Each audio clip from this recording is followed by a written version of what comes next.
antes. Ya está anunciado cuando le dice que hay un problema, que ha ido, dice, mi marido estará bebiendo la presión del lago y tal. Segundo, cuando vienen otra vez a ofrecerle hacer ya no es importante el templo porque se va a casar y él le cambia el tema y se lo lleva a bajar a los cimientos del palacio. Y todo el tiempo, en todo lo que piensas en la película, siempre hay un antes que lo ha dejado sutilmente puesto. Por eso yo creo que en el guión está hecho por él como arquitecto. Habrá un señor que aporta ladrillos, pero el arquitecto del guión es él, y es una maravilla de precisión. Y luego, eso que tú decías antes de Hitchcock, por ejemplo, es que tanto Hitchcock como Hawke prolongan su carrera. Tras un momento espléndido, prolongan su carrera. Porque los dos habían tenido éxitos comerciales. Como Lang no había tenido nunca un éxito comercial en Alemania, sino que era un director medio que se mantenía con sus películas, entonces no le tentaban, como le tentaban a Hitchcock, por tener un Hitchcock más o tener un Hawks más. A Lang no, y a Lang cuando le ofrecen esto, pero fíjate lo que le supone. Él... tú has dicho una cosa clave, yo creo, para que acepte este proyecto, y es que ha estado antes en la India. La versión muda de los años 20 se hace todo en estudio. Claro. Bueno, él ha visto la India. Cuando ya conoce la India, dice, y le ofrecen esta historia, dice, lo que hay que rodar es en la India de verdad, y incorporar lo que yo he visto allí a lo que puede hacer en estudio. Segundo, dispone del color, que no ha dispuesto antes. Dispone del sonido, aunque él el sonido lo utiliza muy parcamente, pero dispone de eso. Sí. Y en fin, entonces voy a hacer como muchos cuadros de muchos pintores que hacen un cuadro y lo repiten 30 o 40 años después porque se dan cuenta que en la primera versión no estaba el cuadro tal cual. Sino eso lo hizo Macarey con tú y yo. Eso es. Eso es otro que hizo esto. Eso es una de las cosas que le puede pasar a un director fácilmente. Darse cuenta, sobre todo como un director muy reflexivo y muy, muy preparado. Un hombre con una cabeza maravillosa. Entonces yo creo que sí que... Hitchcock lo hizo también con El hombre que sabía demasiado, por ejemplo. Sí, a mí eso yo lo hablé con Hitchcock casualmente una vez y me dijo que, bueno, esa cosa que decía él, yo la hice porque la primera versión apenas se había visto en Estados Unidos y entonces para mí era un terreno virgen. Y sí, lo creo que en el año 35 esa versión circulase poco por Estados Unidos porque el cine de América en ese momento estaba mucho más lleno de estrellas y de cosas, y aquí con Peter Lorre, ¿dónde va a ir en ese momento? Claro. Pero sí lo entiendo. Él curiosamente corría muchos riesgos dentro de su carrera, porque Moonfleet es otra película que tampoco tuvo un especial éxito, y cuando la ves probablemente el mundo de lo que es Stevenson nunca se ha hecho mejor en esa Por ejemplo, historia, yo creo que Moonfleet, que es una obra maestra y es una de las películas hechas en decorado, de Scope, ¿no? Hechas en decorado en Cinemascope, esa es una obra maestra. De alguna manera le debe algo, por ejemplo, esas primeras escenas que tú citabas al principio, eso es Grandes Expectativas de David Lean, chico, eso está sacado de ahí. Es que el tigre de Snapur y la tumba india, desde que empieza el tigre de Snapur y la tumba india, no hay nada que no sea de él. Es asombroso. Y no hay nada que no sea de él que no vaya a transmitir y a generar todo el tiempo algo muy difícil. Yo por eso entiendo, por ejemplo, a Godard cuando viera esto, que está en las antípodas, pero de lo que él luego va a hacer, porque él dice esto es como el cine B, pero hecho que no ya es B, o sea, como un cine de género o de subgénero. No, hay algo que lo trasciende. Por eso tú antes citabas, me parece, cuando estábamos viendo la película, lo de Scorsese. No, Scorsese es lo que ha perseguido toda la vida, hacer esto, hacer esa especie de cine que sea de género pero que sea de autor.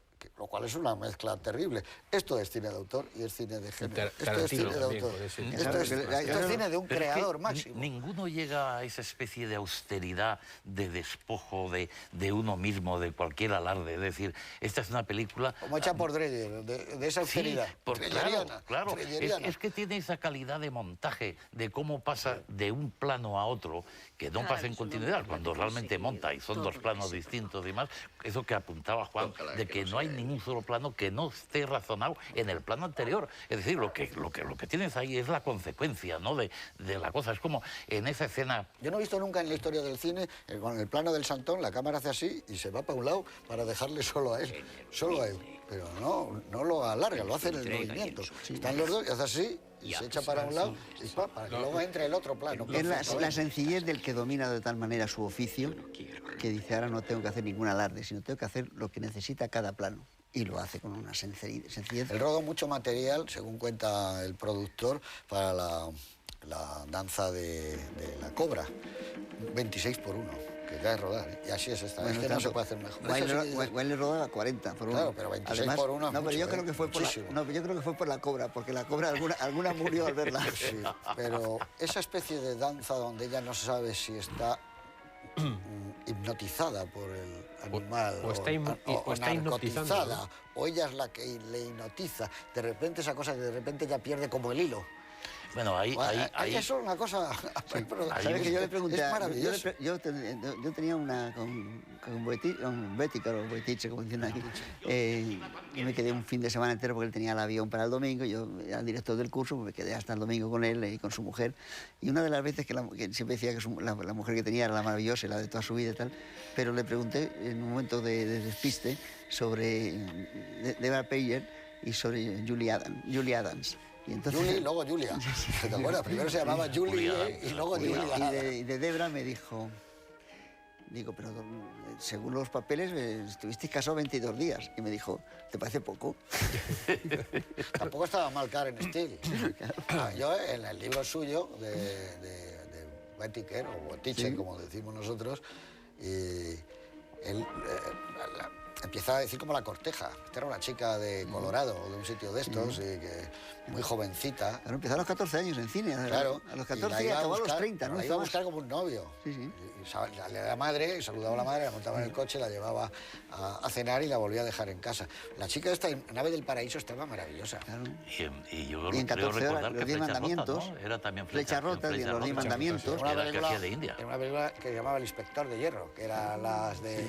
¿Te acuerdas? Sí. Que era la de Víctor Hugo, la novela de Los Miserables, y ella era la chiquita joven, Deborah Payer. A mí me gustaba muchísimo, esa chica era guapísima. Pero es una carrera muy corta, porque yo estaba viendo, ella empieza más o menos nace el 33 y el 48 hace su primera película, porque tiene la suerte que trabaja con Siogmak, con Mackiewicz. 3 o 4 películas con Delmer Daves.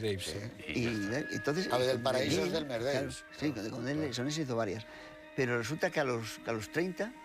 según yo eso no lo sigo mucho, la Crónica Rosa, pero parece que a los 30, el tercer marido, que es un petrolero, sobrino de Madame Chiang Kai-shek, la retira. Y la retira con 30 años. Ahí está, siempre tiene una explicación lógica. Ahí la tienes, con el Marajá.